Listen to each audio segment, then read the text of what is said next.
Hi and welcome.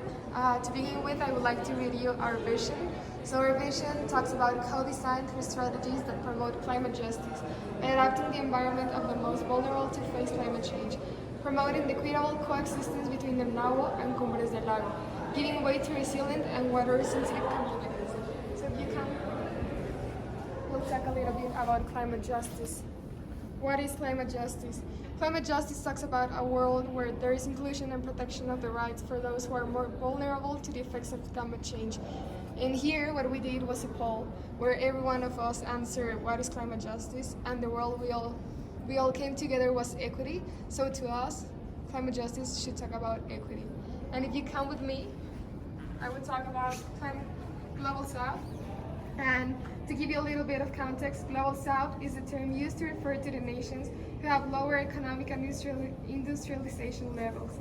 We made some research about these countries and the problems they have with hydric stress and water, and what we concluded was that there's a lot of pollution in the water, a lot of heat waves, dryness, there's no water to drink, there's a lot of flooding, and people are dying because of this.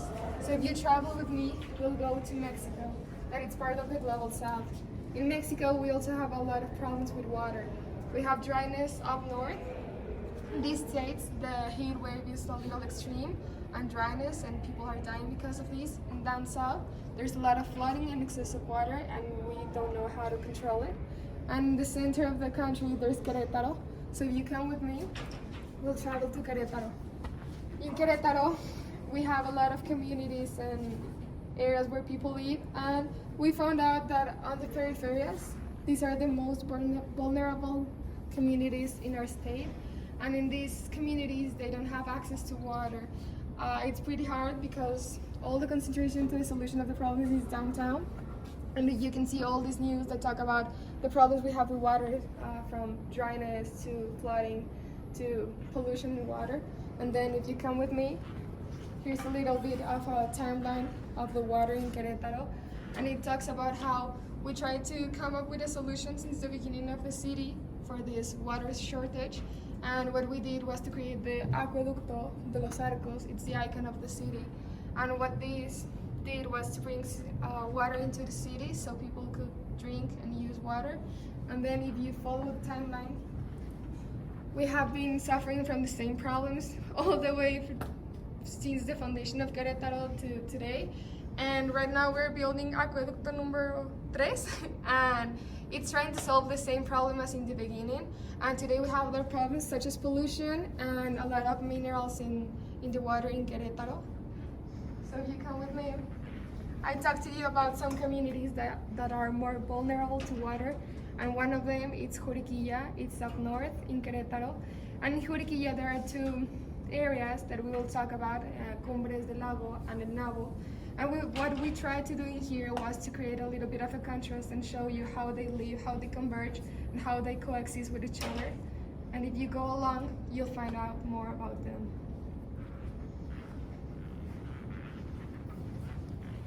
Even though Cumbres and El Nabo are only separated by a hill, these communities couldn't be more different.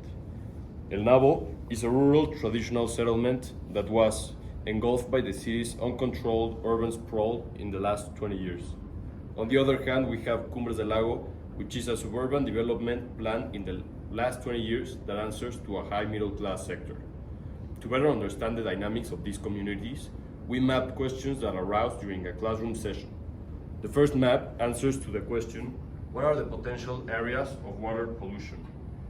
And we found out that there are some areas that are at risk of polluting the site's waterway.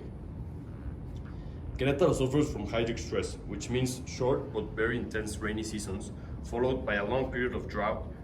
Knowing this, we asked, how does the blue infrastructure help us understand the inequity between these two communities? In the year 2000, the water sector was privatized for the development of Juriquilla. Since then, a private company has the right to extract and distribute fresh water from wells for residential zones in exchange for small commissions to Conagua. This makes the distribution of fresh water very different for the communities of Cumbres del Lago and El Nabo. Another question that intrigued us was how does risk and demography overlap to find red areas that are more vulnerable to climate change this question was divided onto two maps. The first map asks about how does the territorialization of risks reveal red zones, and the second map asks how do demographic variables overlap to reveal potential vulnerable areas. Our findings, when we overlap them, we find that the most vulnerable zones are in the north and northeast parts of El Nabo. Knowing this, we zoomed into the communities to know more about what makes them different. So we asked, how does pedestrian infrastructure in Cumbres del Lago and El Nabo contrast in quality and use? And why does real estate developers encourage private transport and horizontal displacement? We found INEGI, the National Institute of Statistics, doesn't even have information about the state of El Nabo's sidewalks. And we later found out this is because their infrastructure is self-constructed. Not having public facilities inside Cumbres leads us to the assumption that the developers assumed the residents of Cumbres del Lago would have a private means of transportation that would allow them to travel to the city center for anything they needed. This is not the same in El Nabo. We wanted to end on a positive note. That's why our last question regards opportunity and asks, what opportunity zones did we find to intervene and promote coexistence between these two communities? We found out 3 areas with a 750 meter diameter that are high opportunity with high reward, and these areas, we believe, are where an intervention could be located. To complete the site analysis, we organized a field trip. First, I would like to refer you to the photographs that we took. This actually are meant to show both parallelisms and contrasts between both communities. So as you can see here, we talk about vegetation, mobility, then urban image, then how people travel through the spaces, water infrastructure, and there is a very obvious contrasting image here, which is a drone footage of both Cumbres del Lago and El Nabo. And as you can see, well, it's a very shocking contrast and a very big physical barrier as well. So we actually had the chance to talk with some of the inhabitants of El Nabo and Cumbres del Lago, and this word cloud here represents how many times some of the themes came up again and again. So first, starting with the orange teal, those were actually comments that were negative or mostly negative. So for example, talking about water and relating that to hydric stress, we can see that they mentioned both flooding, but also the drought. And they also really mentioned, for example, the lack of government support, which we also mentioned before, that they had to build their own infrastructure in El Nabo. But other than that, there are also other certain good things that they mentioned. For example, the aspect about security and tranquility. So because it's a traditional settlement, people really coexist together. So everyone knows each other, and that makes them feel safer.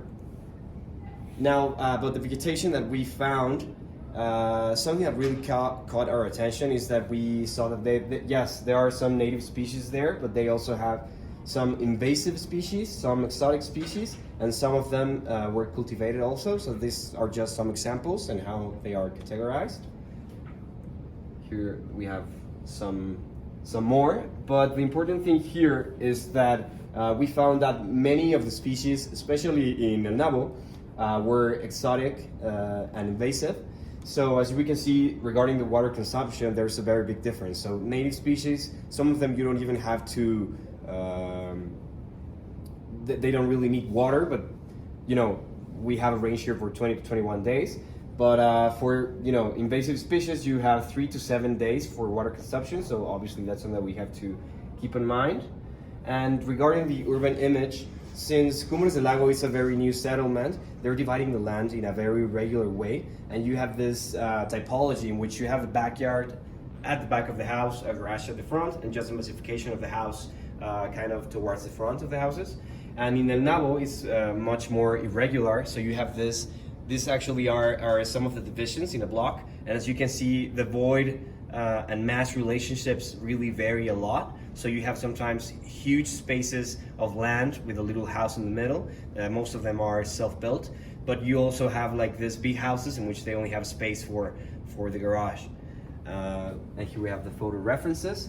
And now referring you back to the model here, the topographic model. So one of the most obvious conclusions that we came about when we made this model is that there's definitely a topological barrier that instead of being exploited as different nodes of articulation, it actually is a very physical barrier between both communities.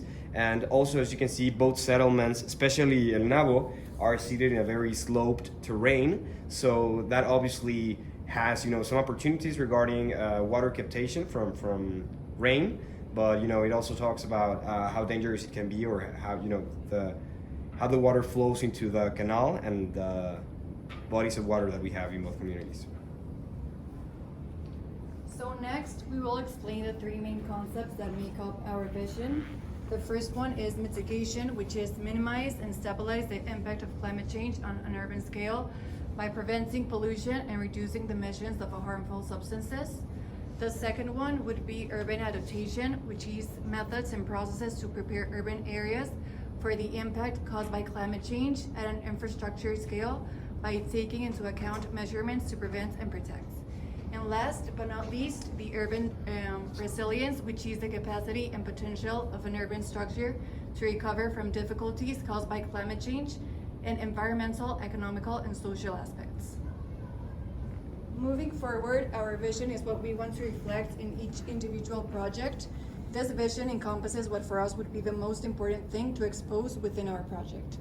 So our vision is co-designed through strategies that promote climate justice by adapting the environment of the most vulnerable to face climate change, promoting the equitable coexistence between El Nabo and Cumbres del Lago, giving way to resilient and water-sensitive communities. An important factor to highlight is the resilient and water-sensitive communities. A water-sensitive community is livable, resilient, sustainable, and productive. Its citizens have the desire to make wise choices about water and demonstrate positive behaviors.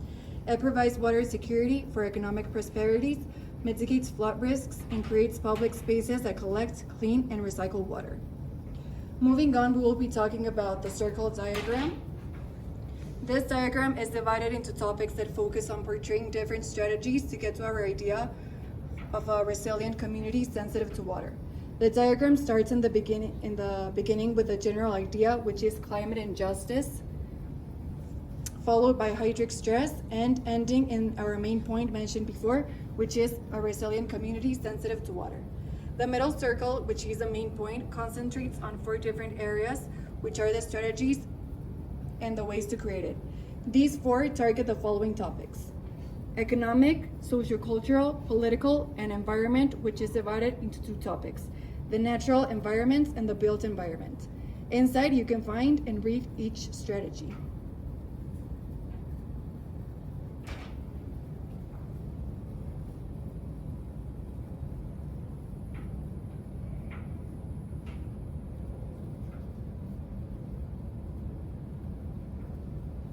Finally, we have a collage to get a better understanding of how we imagine our vision and how would be our ideal coexistence between communities.